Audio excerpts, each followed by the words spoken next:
to the next edition of Chitkara University's Just Candid. Today we have another inspiring personality, a gentleman and academician from Glasgow, Caledonian University, Mr. Andrew Quinn. Hello, Andrew.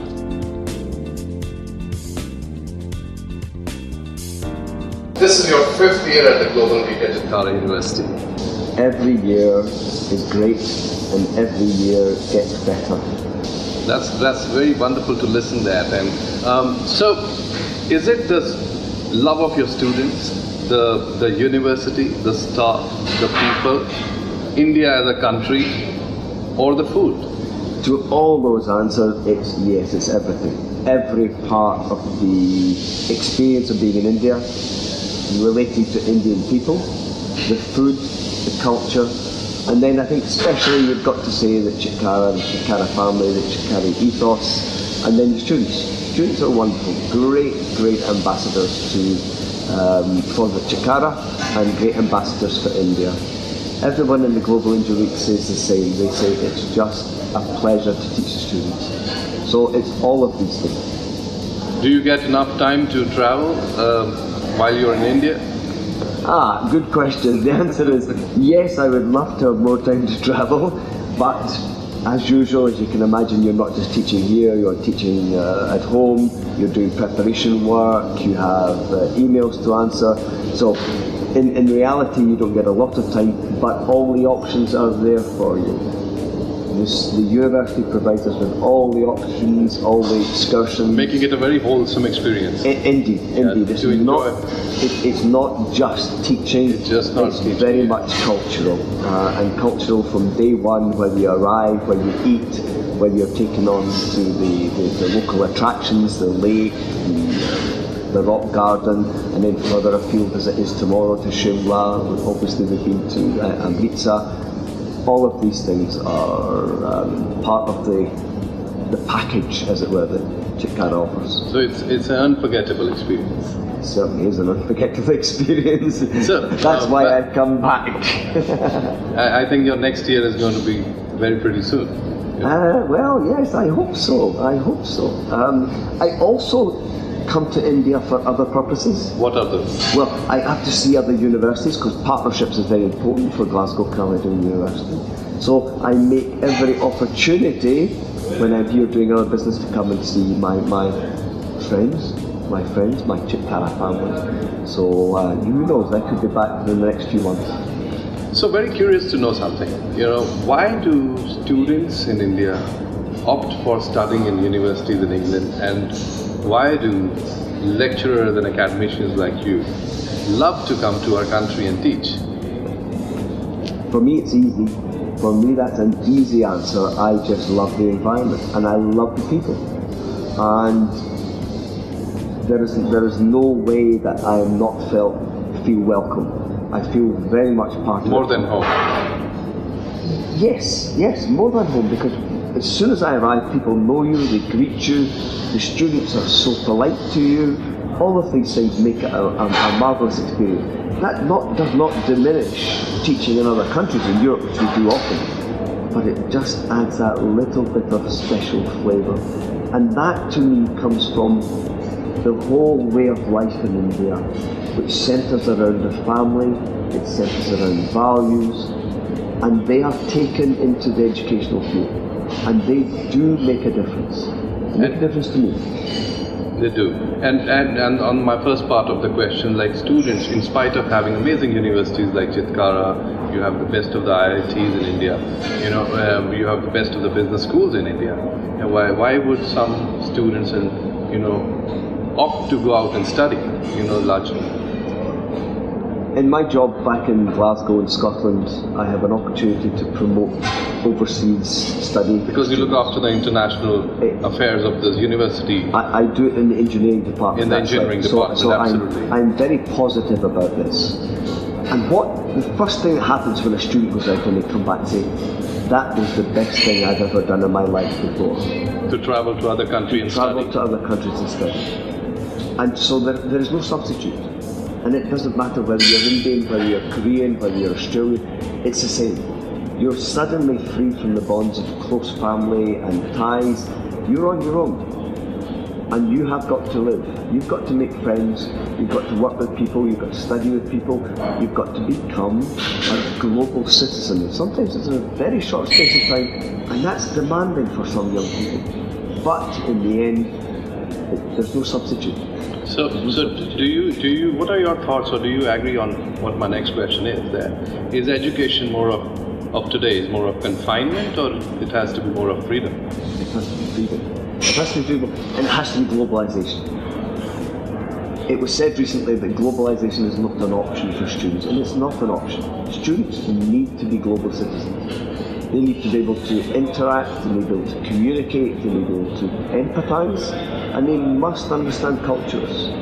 It's so easy to make cultural mistakes, and sometimes that can be embarrassing. So if they're not prepared to step out and learn when they're young, it can get difficult. So I would encourage everyone to do it. So I think that's a very valid answer, because you have to be prepared culturally to move into different environments, different countries, and to deal with situations. What do you think is going to be the next generation or the next quality of engineers, especially countries like India, going to produce? You produce fantastic engineers. Your global GDP is a testimony to that. You've got fantastic electronics, mechanical, civil, all of these engineers. These engineers have got to be global citizens. If they are to trade with other countries, it's not just a case of offering goods, it's understanding the culture. So having better exposure to other nationalities in other countries. Absolutely, absolutely. And clearly you can't do that. You cannot be exposed to everyone. But you do learn how to be a global citizen. You do learn how to adapt. You do learn how to be able to empathise and work with other people without dominating the situation. So we'll take a quick break and have a cup of coffee. What is the difference, the key difference, one or two or three? You can highlight as many as you want.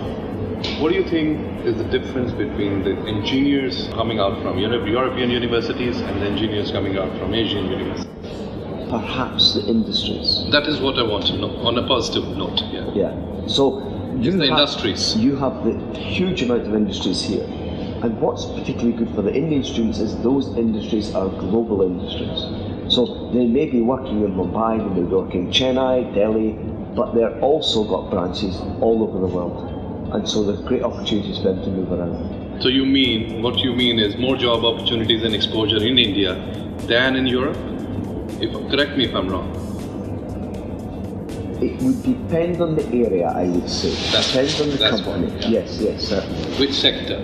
Is it electronics, mechanical, architecture, civil, whatever? It's a very difficult question to answer. I would say that there are opportunities everywhere. How much does it depend on the candidate? We run summer schools, and summer schools you might expect, being engineering biased, lots of guys. It's the girls. It's the girls that are there. It's the girls because they seem to have that drive, they seem to have that extra vision to go out and do something. So I am particularly impressed by the females in India who really are striving to do that little bit extra to get on in the world. And it's, for us it's slightly unusual because it's the boys who will do it, but in India it used to be the girls. Now I may have a different viewpoint, I'm just talking about from my experience. Well, that's the whole point, to have an open conversation and make something new for our viewers. Yeah. And so 17,000 students in Glasgow, Caledonian University. Yeah. And what are the key sectors your university focuses on? How much is the focus on the research and innovation? Good question again. The university focuses on three main areas: engineering, which of course would be electrical, civil, mechanical, things like that, and computing. And within that, of course, there are subdivisions like games, forensic investigation, things like this. And then we've got the health, and health I think is very proactive because it's not medicine, it's allied health. Okay. So physiotherapy, podiatry, optometry, these subjects and they are world-class leaders. We've got a campus, Garment campus in Bangladesh, again for nursing. And then there's the business sector. The business sector is doing very well with our MBAs, and they also deal with fashion. Now, fashion is not my area of expertise, but fashion is a very popular field. Big business.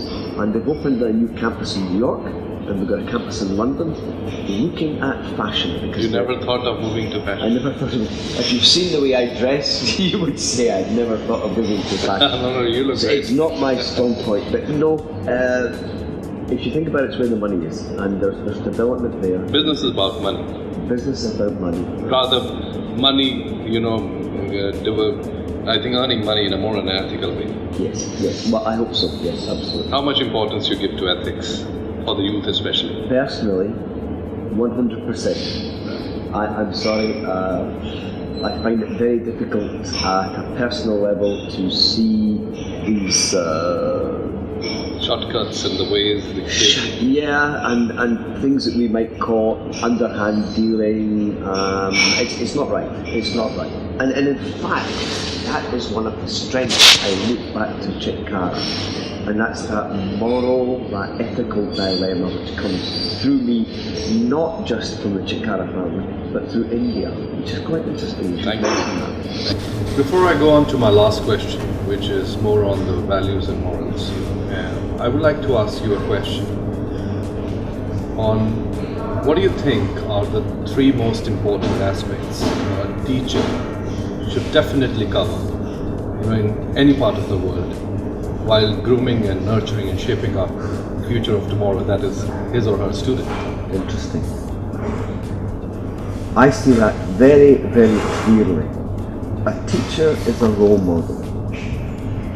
A teacher must behave as a role model. So the teacher must take the students under their wing and do what they should do.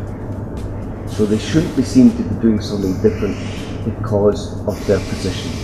So I very much view teachers as role models. That's one. Absolutely. Students will follow that. And then they've got to be inspiring. Inspiring. They've got to inspire the students. So that means working with the students very closely, encouraging, nurturing them, supporting them, whatever it is. Bringing them back to their inner strength. Yeah, all of these things. And again, you said you might be talking about morals again, but it comes back to that moral dilemma as far as I'm concerned, because you've got to inspire your students. How do you do that within the context of an Indian family? And I view it's important, it's within that context. So it's the role model, it's the inspiration, and it's the morals. Well, there's the nurture. Well, I've mentioned nurturing before, but it's all about then getting mentoring and mentoring and an education. So giving the best to your students, and I describe that because you at one point I thought you were going to ask me about my youth, and what was interesting for me about my youth, I went for a careers interview when I was, 15, and the careers officer would not allow me to ask the questions because he said I wasn't intelligent enough, and he shut the door on me. Now the two things can happen. You can either say I'm worthless, and you can have that feeling for the rest of your life, or as with me, you can be very annoyed and say I'll teach you. Well, our chat has been definitely amazing, and we've been focusing on some of the key elements which set the stage to make a stronger base, of anybody, especially an institution called human, a wonderful human. And so that he or she can prosper to the optimum potential. Yes. As in Chitkara we say, explore your potential. So how much similarity you see between the cultures in the UK and the cultures in India? Is there similarity, or you find it two way apart? Well, that's a very good question. They're all very good questions, of course. The cultures are quite different. We have family values just as you have them here, but they're different. There's an expectation that you will aspire to have your own independence as soon as you are financially able. Or maybe as a student, you will travel to another town or city, and again, exactly, and then you will start your journey on independence. That's not quite the same here, because the family is still involved. And I know, for example, my friends that went to university or they went to take their jobs may not have been in contact with their parents every day. They will be 2 or 3 times a week, maybe once a week. But that's different. That would not be acceptable, or not generally acceptable in Indian culture, because it's much closer, much closer. Much closer, well, more knitted. And what's been interesting for me in the years that I've been living and getting older and older is that you can't live without that family time. You believe so? Oh, I definitely believe so. And I see so often situations in Western culture, if I can use that expression. The imbalance in emotions. All of these things. All of these things. Where had that situation been within a culture like India, which is family focused, centred, it wouldn't have arisen. Absolutely. And it's an inspiration. For me, it's an inspiration. And I don't think it's kept me closer with my family, because I've been quite close always with my family. But it's always there. It's always there. So I need to be reminded that my family is important. So thank you, India, for telling me about these things and reminding me that where my focus is. Well, definitely, I'm much more reminded by your answers to how important is the family, close-knit culture of our country. Yeah. When you are here next year, we do another interview. We do a chat in the 2018 of our Global Engineering Week. Thank you for joining us, and it has been a sheer pleasure having you on Just Candid. Thank you. So can I just also say to you, thank you very much, and a big thank you to not only to the university, to Ma'am and Sir Chitkara, who are an inspiration, I think an inspiration to us as the foreign students, foreign teachers I should say, to all the students and to many people throughout the globe. It's a great inspiration, and your students are fantastic. They actually are. They are. Thank you very much. Good luck. Thank you. Thank you. My message to the students of Chitkara University is, first of all, thank you. Thank you for being an inspiration. Thank you for being so supportive. Thank you for being so kind. I have never felt so much kindness when I go into a classroom as when I go in with yours.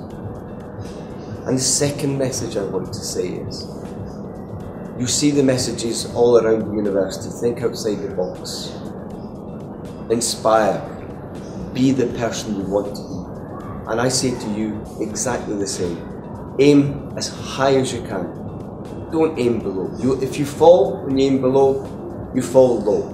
If you aim high and you fall a little, you're still high. So my message is, strive for as best as you can and be the good person that you are and that your family expects you to be. Thank you very much.